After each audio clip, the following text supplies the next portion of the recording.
गणगौर की कहानी। पूजा के समय गणगौर की पूजा करने के बाद हाथ में आखे गेहूं के दाने लेकर सुनी जाती है। इस समय सुनी जाने वाली कहानी में ये कहानियां सुनी जाती है। गणगौर की कहानी। एक राजा ने बोए जौ चने और माली ने बोई दूब। राजा के जौ चने बढ़ते जा रहे थे और माली की दूब घटती जा रही थी। माली को लगा कि कुछ तो गड़बड़ है, इसलिए उसने सोचा छुपकर निगाह रखनी चाहिए। जब वह छुपकर देख रहा था तो उसने देखा कि कुछ छोटी बड़ी लड़कियां उसकी दूब तोड़कर ले जा रही हैं।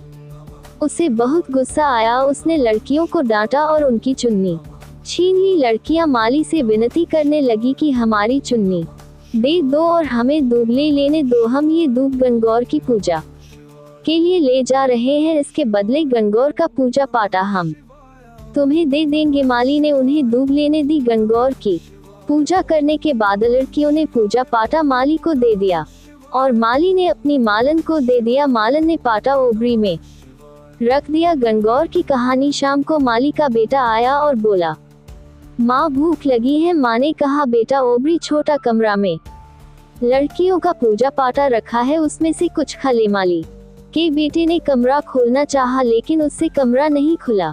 बहुत कोशिश करने के बाद भी दरवाजा नहीं खुला तो उसने गुस्से में दरवाजे पर जोर से लात मारी, पर दरवाजा फिर भी नहीं खुला। तो माँ बोली, बेटा तेरे से कमरा नहीं खुलता तो पराए जाए को पता नहीं कैसे ढाबेगा। मालन ने टीकी में से रोली निकाली, आंखों की कोर से काजल निकाला और नखों में से मेहंदी निकाली। हथेली में लेकर सबको घोला और ओबरी छोटा कमरा के छींटा दिया तो ओबरी खुल गई। अंदर देखा तो ईशक गणगौर बैठे थे। ईसर जी ने बहुत सुंदर वस्त्र पहने हुए थे और गौरा मान संवार रही थी। वो ओबरी में अन्न के भंडार भरे पड़े थे। माली के बेटे मालन को तथा माली को उनके सुंदर दर्शन हुए हैं। गणगौर माता जिस प्रकार माली के परिवार को दर्शन दिए उसी प्रकार सबको दर्शन देना और ईसर जी जैसा भाग और गौर जैसा सुहाग सबको देना। कहानी कहने वाले हुंकार भरने वाले सबको देना और सबको अमर सुहाग का आशीर्वाद देना। जय शिव शंकर, जय माँ पार्वती। गणगौर की कहानी। एक बार शंकर भगवान पार्वती जी और नारद जी के साथ पृथ्वी पर घूमने आए और एक गांव में पहुंचे। उस दिन चैत्र शुक्ल की तीज थी। जैसे ही गांव वालों को भगवान के आने की सूचना मिली तो धनवान स्त्रियां श्रृंगार में तथा आप भगत के लिए तरह तरह के भोजन बनाने में व्यस्त हो गईं। कुछ गरीब परिवार की महिलाएं जैसी थी वैसी ही थाली में हल्दी, चावल और जल आदि लेकर आ गई और शिव पार्वती की भक्ति भाव से पूजा करने लगी। माता पार्वती उनकी पूजा से प्रसन्न हुई और उन सब के ऊपर सुहाग रूपी हरिद्रा हल्दी छिड़क दी। इस प्रकार माँ पार्वती का आशीर्वाद व मंगल कामनाएं पाकर अपने अपने घर चली गई। गणगौर की कहानी। कुछ देर बाद अमीर औरतें भी 16 श्रृंगार कर 56 भोग सोने के थाल में सजाकर आ गई। तब भगवान शंकर ने पार्वती जी को कहा कि सारा आशीर्वाद तो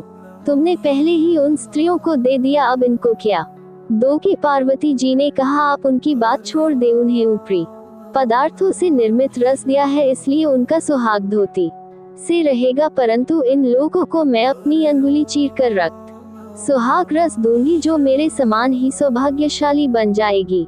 जब कुलीन स्त्रियां शिव पार्वती की पूजा कर चुकी तब माँ पार्वती ने अपनी अंगुली चीर कर उन पर रक्त छिड़क कर अखंड सौभाग्य का वर दिया। इसके बाद पार्वती जी शिव जी को कहा, मैं नदी में नहाकर आती हूँ। माँ पार्वती ने नदी के किनारे जाकर बालू से शिवलिंग बनाया और आराधना करने लगी। शिव जी ने प्रसन्न होकर वरदान दिया कि आज के दिन जो भी स्त्री मेरा पूजन और तुम्हारा व्रत करेगी उनके पति चिरंजीव रहेंगे और अंत में उन्हें मोक्ष मिलेगा। इसके बाद पार्वती जी वहां गई जहां शिव जी व नारद को छोड़कर गई थी। शिव जी ने देर से आने कारण पूछा तो पार्वती जी ने बहाना बनाया और कहा कि नदी के किनारे मेरे भाई भाभी मिल गए थे, उन्होंने दूध भात खाने का आग्रह किया, इसीलिए देरी हो गई। शिव जी बोले, हम भी दूध भात खाएंगे और जंगल की तरफ चल दिए। पार्वती जी ने सोचा पोल खुल जाएगी, वह प्रार्थना करती हुई पीछे पीछे चल दी। जंगल में पहुंचने पर देखा सुंदर माया का महल बना हुआ था। उसमें पार्वती जी के भाई और भाभी विद्यमान थे। भाई भाभी ने उन सब का स्वागत सत्कार किया और आवभगत की और वहां रुकने का आग्रह किया। तीनों ने आतिथ्य स्वीकार किया। 3 दिन वहां रुके, फिर वहां से रवाना हो गए तीनों। चलते चलते काफी दूर तक आ गए। शाम होने पर शिवजी पार्वती जी से बोले कि मैं अपनी माला तो तुम्हारे मायके ही भूल आया हूँ। पार्वती जी ने कहा कि मैं लेकर आती है और माला लेने जाने लगी। शिव जी बोले इस वक्त तुम्हारा जाना ठीक नहीं है। उन्होंने नारद जी को माला लेने भेज दिया। नारद जी वहां पहुंचे तो देखा कि वहां कुछ नहीं था। महल का तो नामो निशान भी नहीं था। अंधेरे में जंगली जानवर घूम रहे थे। अंधकार पूर्ण वातावरण डरावना लग रहा था। ये देखकर नारद जी आश्चर्य में पड़ गए। तभी बिजली कड़की और माला उन्हें एक पेड़ पर टंगी दिखाई दी। माला लेकर नारद जी तुरंत वहां से दौड़ते हुए शिव जी के पास पहुंचे और शिव जी को वहां का वर्णन सुनाया। सुनकर शिव जी हंसने लगे और उन्होंने नारद जी को बताया कि पार्वती जी अपनी पार्थिव पूजा की बात गुप्त रखना चाहती थी, इसीलिए झूठा बहाना बनाया था और फिर